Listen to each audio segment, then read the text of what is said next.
অবশেষে অবসর ভেঙে আর্জেন্টিনা দলে ফিরছেন অ্যাঞ্জেল ডি মারিয়া। 56 সদস্যের প্রাথমিক স্কোয়াডে নাম না থাকলেও লিওনেল স্ক্যালোনির সবচেয়ে বড় চমক হিসেবে 2026 বিশ্বকাপের চূড়ান্ত দলে জায়গা পেতে যাচ্ছেন বলে জানা গিয়েছে বিস্তারিত প্রতিবেদনে।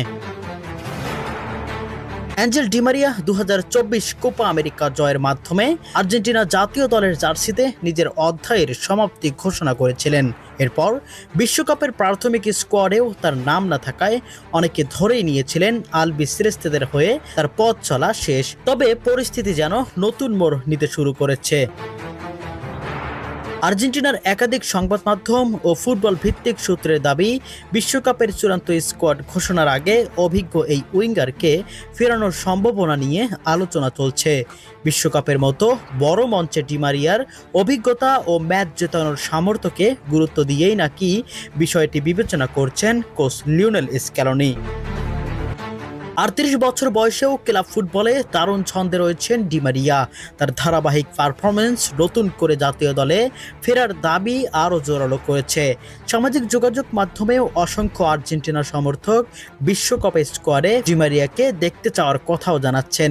বিশ্বকাপ, কোপা আমেরিকা ও ফিনালিসিমা সহ আর্জেন্টিনার হয়ে একের পর এক ঐতিহাসিক সাফল্যের নায়ক ছিলেন ডি মারিয়া। বিশেষ করে বড় ফাইনালগুলোতে তার গোল আজও সমর্থকদের মনে গেঁথে আছে। যদিও এখন পর্যন্ত ফুটবল অ্যাসোসিয়েশন বা কোচিং স্টাফের পক্ষ থেকে কোনো আনুষ্ঠানিক ঘোষণা আসেনি, তবুও চলমান আলোচনা আর্জেন্টাইন সমর্থকদের মনে নতুন আশার আলো জ্বালিয়েছে। এখন পুরো ফুটবল বিশ্বের নজর এক জায়গায়।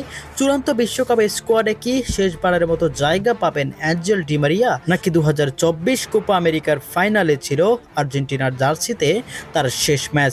যদি সত্যি ডি মারিয়া বিশ্বকাপে ফেরেন, তাহলে আর্জেন্টিনার জন্য এটি হতে পারে টুর্নামেন্টের সবচেয়ে বড় সুখবরের একটি।